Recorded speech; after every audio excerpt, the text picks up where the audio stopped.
ছবির জগৎ ইউটিউব চ্যানেলের নতুন একটি ভিডিওতে সকলকে স্বাগতম।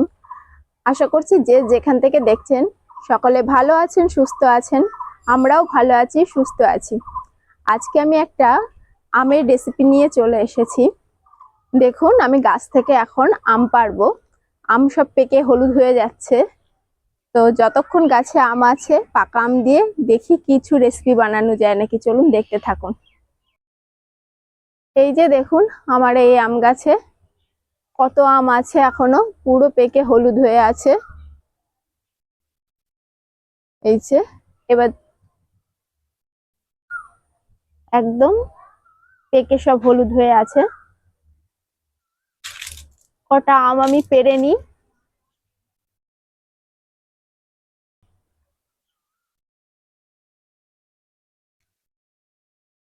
এই যে পুরো হলুদ হয়ে আছে, পেড়ে নিই।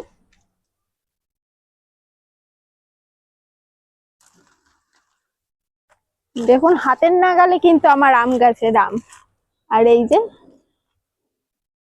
পুরো হলুদ। এই যে দেখুন কি সুন্দর রং, আর খেতেও দারুণ সুস্বাদু।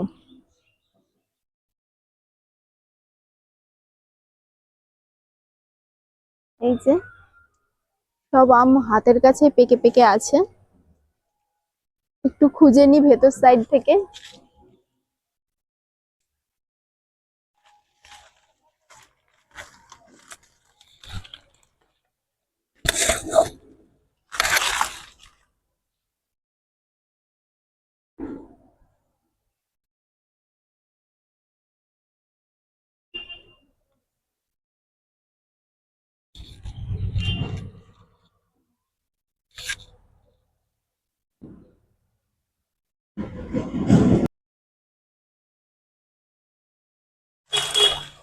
হাতের নাগালে যে কটা পাই সে কটাই দিয়েই দেখি কি রেসিপি করা যায়।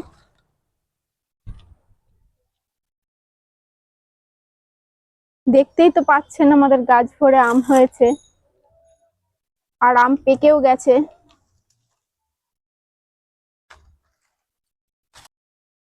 এই দেখুন, একটু দূরের গুলো একটু কত দূর আসছে জানি না, পুরো পেকে হলুদ হয়ে আছে। আমি কিন্তু এই যে এতগুলো আম কালেক্ট করে ফেলেছি। আজকে আমি এই আম দিয়ে রেসিপি করে দেখাবো। আসুন তাহলে, আম সব নেওয়া হয়ে গেছে, এইগুলো দিয়ে আমি তৈরি করছি। আসুন তাহলে আমার সাথে।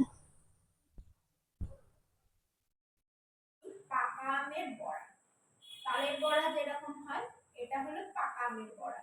গাছ থেকে আমগুলো পেড়ে নিয়ে এসেছি, নিয়ে এসে আমি এই যে পাল্প বানিয়ে বেটে রেডি করে রেখেছি। এর মধ্যে আমি দেব এই যে 1 বাটি পরিমাণ ময়দা, চিনি আর সুজি, আর তার সঙ্গে আমের পাল্প।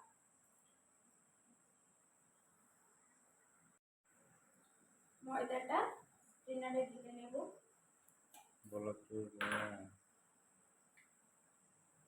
সুজিটা দিয়ে দিলাম। সমানভাবে যাতে সবকিছু মিক্সড হয়ে যায়, কোনো দলা দলা না থাকে। এই যে ময়দার সুজি সমানভাবে মিক্সড হয়ে যায় যাতে।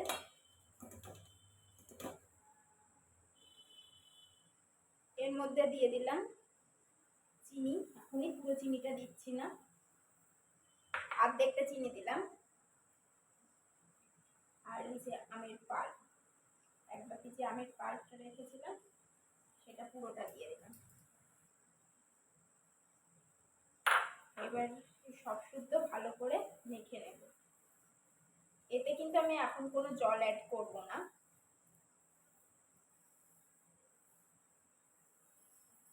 ভালো করে হাত দিয়ে মেখে নিই। আমের যা রস আছে তাতেই আশা করি হয়ে যাবে। দেখছি তার, যদি জল লাগে তাহলে এরপরে জল দেব। এটাকে ভালো করে মেখে নিই।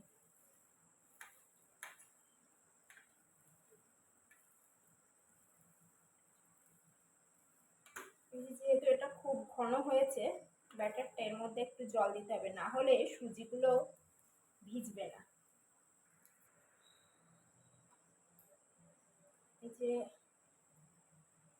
হাফ বাটি মতো জল দিয়ে দিচ্ছি আমের জুসটা ধুয়ে। সুজিটাকে ভিজতে হবে, তার জন্য একটু জলের প্রয়োজন আছে।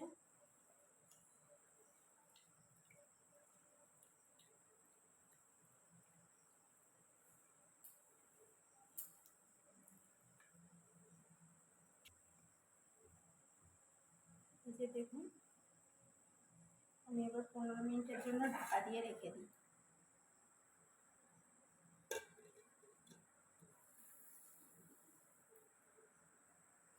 15 মিনিট হয়ে গেছে, এবার খুলে দেখি কি রকম হলো। এই যে সুজিটা কত সুন্দর ফ্লাফি হয়ে গেছে, পুরো ভিজে গেছে। এবার ভালো করে এটাকে ফেটিয়ে নেব। যত ভালো ফেটানো হবে, এই যে ঘনত্ব ঠিকঠাকই আছে, খুব বেশি জলও দিইনি। আর আমের পাল্পের জন্য আমাদের আমটা প্রচন্ড রসালো।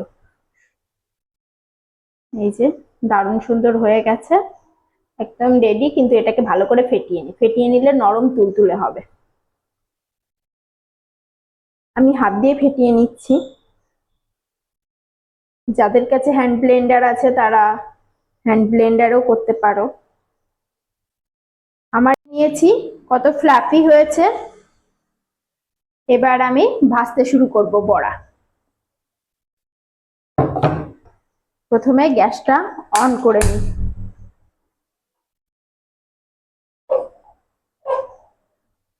কড়াটা ভালো করে গরম হয়ে যাক। হিট হয়ে গেছে। এর মধ্যে আমি সাদা তেল ব্যবহার করছি, সাদা তেলে ভাজবো।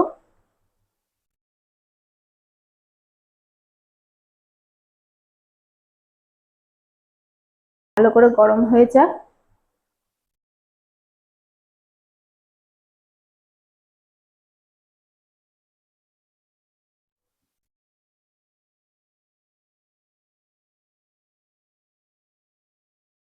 তেলটা গরম হয়ে গেছে, এবার হিটটা আমি একদম কমিয়ে লো ফ্লেমে নিয়ে আসবো। এবার এই ব্যাটার থেকে অল্প অল্প করে বড়ার শেপে দিতে থাকি।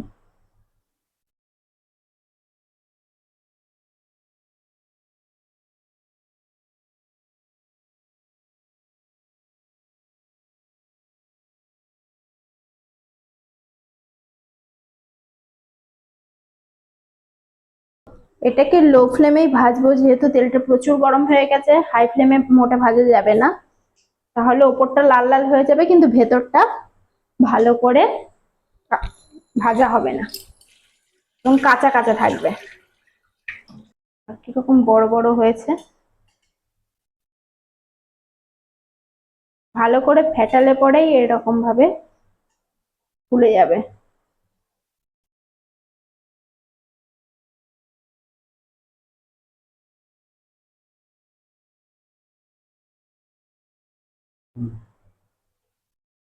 এই যে উল্টে পাল্টে নিলাম, কালারটা দেখুন কি সুন্দর চেঞ্জ হয়ে গেছে আর কিরকম বড় বড় হয়েছে।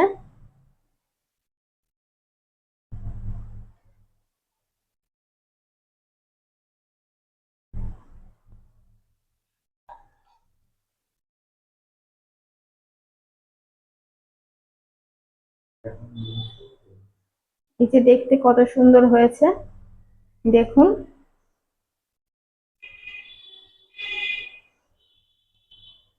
আমি কিন্তু এটা পুরো লো ফ্লেমে ভেজেছি।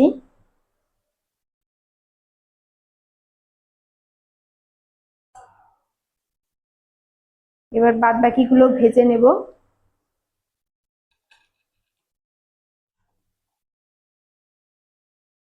ভালো করে উল্টে পাল্টে ভেজে নিলাম, কালারটা কি সুন্দর এসছে।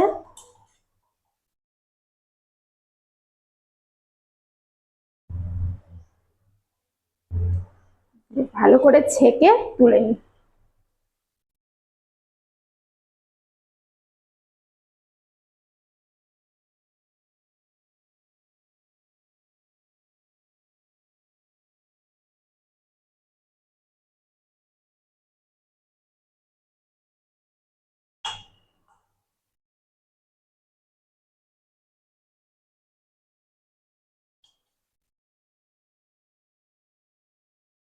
যে কত সুন্দরভাবে বড়াগুলো ফুলেছে,